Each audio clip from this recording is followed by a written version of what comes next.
تو کیا اس کا کچھ میل کچیل باقی رہ سکتا ہے؟ صحابہ رضی اللہ تعالیٰ عنہ اجمعین نے عرض کیا کہ کچھ بھی میل کچیل باقی نہیں رہے گا۔ تو آپ صلی اللہ علیہ وسلم نے فرمایا یہی حالت ہے کہ 5 وقت کی نمازوں کی بھی، کہ اللہ تعالیٰ اس کے سبب میں گناہوں کو مٹا دیتا ہے۔ آج کا ہمارا چوتھا موضوع ہے جس کے بارے میں ہم جانیں گے کہ ایک سنت کے بارے میں۔ حضرت ابن عباس رضی اللہ عنہ بیان کرتے ہیں کہ رسول اللہ صلی اللہ علیہ وسلم زمین پر بیٹھ کر کھانا کھاتے تھے۔ آج کا ہمارا 5واں موضوع ہے ایک اہم عمل کی فضیلت، قرآن پڑھنا اور اس پر عمل کرنا۔ ابو داؤد کی حدیث 1453 میں آتا ہے کہ رسول اللہ صلی اللہ علیہ وسلم نے فرمایا جس نے قرآن پڑھا اور اس کے حکموں پر عمل کیا تو اس کے ماں باپ کو قیامت کے دن ایسا تاج پہنایا جائے گا جس کی روشنی آفتاب کی روشنی سے بھی زیادہ ہوگی۔ تو تمہارا کیا خیال ہے کہ اس پر عمل کرنے والے کے بارے میں؟ تو یہ ایسے شخص کے بارے میں فضیلت اللہ سبحانہ وتعالیٰ نے بتائی ہے نبی کریم صلی اللہ علیہ وسلم کے ذریعے سے، کہ جو شخص دنیا میں رہ کر کے قرآن کریم پڑھتا تھا، اس کو سمجھتا تھا، اس پہ غور فکر کرتا تھا، اس پہ تدبر کرتا تھا، تو ایسے شخص کے بارے میں اللہ سبحانہ وتعالیٰ نے فرمایا ہے۔ پھر ایک اور اہم عمل کی فضیلت دیکھ لیتے ہیں کہ غریبوں کے کام میں مدد کرنا۔ رسول اللہ صلی اللہ علیہ وسلم نے فرمایا بیوہ اور مسکین کے کاموں میں جد و جہد کرنے والا اللہ کے راستے میں جہاد کرنے والے کے مانند ہے۔ یہ بھی بخاری کی حدیث 5353 ہے۔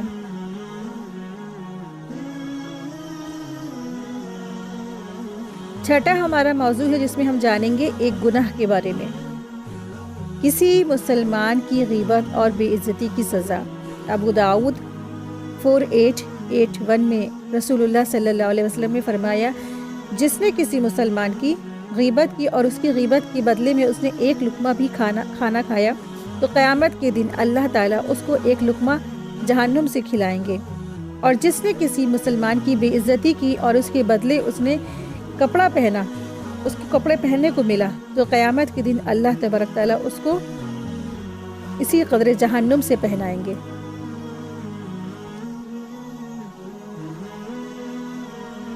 ایک اور گناہ کے بارے میں بھی دیکھ لیتے ہیں۔ سورہ بروج میں آیت 10 میں اللہ سبحانہ تعالیٰ فرماتے ہیں کہ جن لوگوں نے مسلمان مرد اور مسلمان عورتوں کو تکلیف پہنچائی تو پھر توبہ کیے بغیر ہی وہ اگر مر گئے تو ان کے لیے جو ٹھکانہ ہے نا وہ سخت ترین دوزخ ہے اور جلنے کا عذاب ہے ان کے لیے۔ تو جو بھی مرد اور عورتیں کسی کی غیبت کر کے، کسی کو زبان سے تکلیف دے کر ایسے الفاظ کہتے ہیں تو پھر کیا ہوگا، ان کا جو ٹھکانہ ہے کہ پھر ہو سکتا ہے وہ جہنم ہو جائے، ہو سکتا ہے ان کو توبہ کی بھی توفیق نہیں ملے۔ تو کیا کرنا ہے، کبھی بھی کسی کے بارے میں کوئی غیبت نہ کرے، کسی کو کوئی بھی طعنہ تشنی نہ دے، کبھی کسی کو کوئی برے بات سے، برے لقب سے، بری بات سے بھی نہ پکارے، نہ کہیں، کیونکہ کیا ہے یہ دراصل سخت ترین عذاب ہے۔ یہ سورہ بروج میں اللہ سبحانہ وتعالیٰ نے وعید نازل فرمائی ہے کہ کسی بھی مسلمان مرد اور عورتوں کو تکلیف نہیں دینا ہے۔ تو کوئی بھی ہو، مسلمان مرد یا عورت، کوئی بھی اللہ کا جو بندہ ہے، چاہے کوئی بھی وہ انسان ہو، چاہے غیر مسلم ہی کیوں نہ ہو۔ آج ہمارا کیا رویہ ہے کہ ہر ایک کو انسان نہ بھلا برا کہہ دیتا ہے، پرائم منسٹر ہو یا منسٹر، ان کو تک کی بھی لوگ بھلا برا کہتے رہتے نا۔ کبھی بھی کسی کو برا بھلا مت کہیں، کیونکہ بے فائدہ ان کی غیبتیں ہوتی ہیں اور پھر کیا ہوتا ہے، پھر نیکیاں ٹرانسفر ہونے کا بھی ڈر رہتا ہے نا۔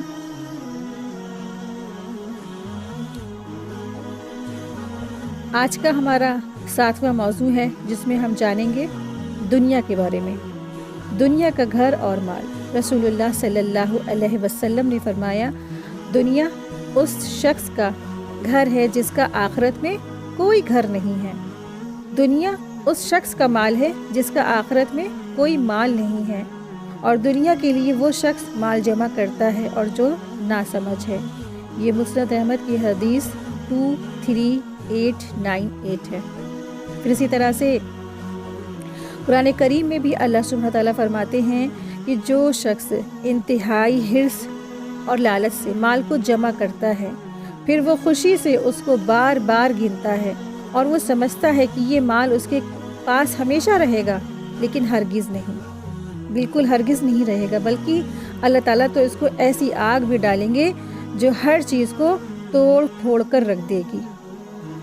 جو آج انسان پیسے جمع کرتا ہے، اس پیسے کے پیچھے مرا جا رہا ہے، اسی کے پیچھے دوڑ لگا رہا ہے، کل قیامت کے دن آخرت میں یہی مال اس کا کیا ہو جائے گا؟ اس کو لے ڈوبنے والا بن جائے گا۔ سورہ ہمزہ کی یہ آیت تھی، اسی کی ترجمہ آیت 234 تھی۔